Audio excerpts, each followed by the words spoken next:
Political editor Aditi नागर हमारे साथ जुड़ गई हैं। अदिति, उम्मीद की जा रही थी 2 बजे कार्यवाही जब शुरू होगी तो शायद कुछ बातचीत हो, शायद चर्चा संभव हो पाए, लेकिन इस बार भी ऐसा नहीं हो पाया। देखिए, कल भी ऐसे ही होगा, कल भी ऐसे हाउस से ही चल पाएगा।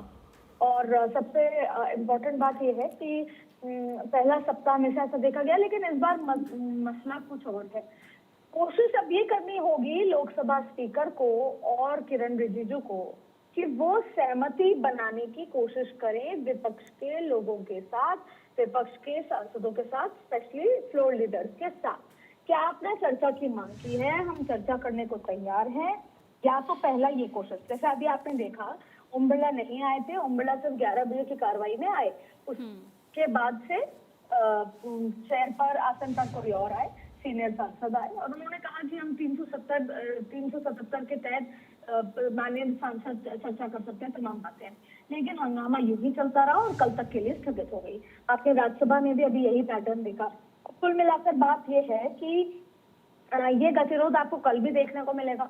केवल और केवल उम्मीद इतनी सी है, अब आप देखिए कि उम्मीद सिर्फ इतनी सी है कि लोकसभा स्पीकर किसी न किसी तरह दोनों पक्ष को बिठाकर इस गतिरोध को तोड़ने की कोशिश करें, जो कि अगले सप्ताह हो। वरना आप देखिए प्रोडक्टिविटी के लिहाज से एक भी बिल पर चर्चा ना हो पाना और इसके साथ साथ 5 नए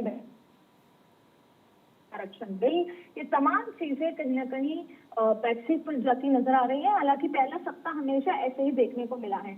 सोमवार से कुछ चीजें बदलती हुई नजर आ सकती हैं, लेकिन उसके लिए पक्ष को, सत्ता पक्ष को विपक्ष के साथ बैठकर कहीं ना कहीं उस गतिरोध को तोड़ना होगा कि चर्चा करते हैं। लेकिन कुल मिलाकर अभी सिर्फ एक ही बात चल रही है कि इस्तीफा दें। एक तो संसद की बात है, अब सड़क की बात करते हैं। दरअसल देखिए, जेपी नड्डा सरकार का चेहरा है। जेपी नड्डा और जितेंद्र सिंह लगातार सोनम वांगचुक से बात कर रहे हैं। ये पहले डिमांड थी सीजेपी की कि आप सोनम वांगचुक से बातचीत शुरू करें, और दूसरा सीजेपी की डिमांड है कि आप हमसे मिलें। तो कल भी सरकार तैयार थी। प्रॉब्लम ये है कि वो चाहते हैं कोई न्यूट्रल प्लेस से मिले, और जेपी नड्डा चाहते हैं कि वो अपने घर पर पिछली बार की तरह वो आए, बातचीत करें। उसकी डिमांड है मुआवजे की, तो उस पर बातचीत करें। लेकिन अगर यही पूरा मसला इस्तीफे के इर्द गिर्द घूमता रहा तो शायद गतिरोध यूं ही चलता रहेगा। सरकार की कोशिश है, आज बड़ा एक प्रधानमंत्री मोदी ने नैरेटिव दिया, एक समाधान दिया, उस पर अमित शाह ने भी ट्वीट करा कि अब फास्ट ट्रैक कोर्ट्स कैसे चलेंगी और फास्ट ट्रैक कोर्ट को लेकर कैसे अलग अलग जगहों पर फास्ट ट्रैक कोर्ट के जो तहत कार्रवाई की जाएगी, तमाम बातें हैं। तो आप देखिए, जैसे अगर हम फास्ट ट्रैक कोर्ट का जिक्र करें तो नकल विरोधी कानून के तहत चलेगा नीट पेपर लीक के अपराधियों पर मुकदमा। साथ में आप देखिए कि 4 राज्यों में स्थापित होगा फास्ट ट्रैक कोर्ट और केंद्र सरकार राज्यों और संबंधित उच्च न्यायालयों को इस अधिनियम के तहत दर्ज मामलों के लिए फास्ट ट्रैक अदालत स्थापित करने के लिए निर्देश दे रही है। तो ऐसे तमाम तरीके की बात है कि किस तरीके से होगा। तो सरकार ये कोशिश कर रही है कि जो सीजेपी है या यूथ है उनके साथ वो एक कम्युनिकेशन और विश्वास एक बार फिर से स्थापित करे। तो ये तो है सड़क के मसले। कुल मिलाकर सारी बातें धर्मेंद्र प्रधान के इस्तीफे के इर्द गिर्द घूम रही हैं। अगर वो बात को साइड कर दी जाए तो सरकार हर एक मुद्दे के लिए, चर्चा के लिए, फास्ट ट्रैक कोर्ट के लिए, सबके लिए राजी है। और सरकार कहीं ना कहीं जो यूथ है उसको ये मैसेज देना चाहती है कि वो उसके साथ पूरी तरीके से खड़ी हुई है।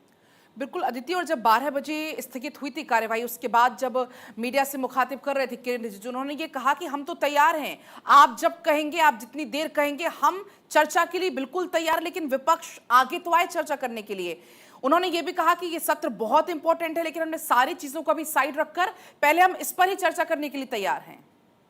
उन्होंने एक और बात कही, देखिए उन्होंने ये कहा कि अगर आप ऐसे ही चर्चा किसी न किसी कंडीशन को लगा के रखेंगे और चर्चा नहीं करेंगे तो लोगों को समझ आएगा कि आप चर्चा से भाग रहे हैं। उन्होंने ये भी कहा कि आपने एक प्री कंडीशन लगाई हुई है, उस प्री कंडीशन को हटा दीजिए, हम चर्चा के लिए राजी हैं और उस चर्चा के दौरान आप सारी कंडीशन रखिए।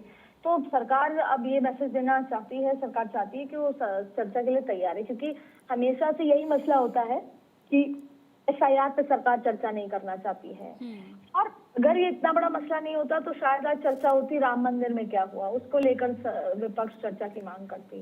लेकिन फिलहाल युवाओं को लेकर इतना बड़ा मसला हुआ कि राहुल गांधी ने 3 मांगे रखी हैं, माफी मांगने को, इस्तीफा देने को, और साथ में जिन लोगों ने युवाओं को पुलिस के रूप में आकर मारा उनकी अकाउंटेबिलिटी तय करने को। तो जाहिर तौर पे अब ये मसला कल भी आपको यही लगेगा, कल भी सत्र ऐसे ही शुरू होगा, 2 बजे स्थगित कर दिया जाएगा। तो फिर सोमवार से क्या स्ट्रेटेजी सरकार की रहती है वो देखना होगा, क्योंकि मैं लंबे समय से हाउस कवर कर रही हूँ। मैंने देखा है कि पहला सप्ताह कभी भी हाउस पिछले 6-7 सत्रों से नहीं चल पाया है।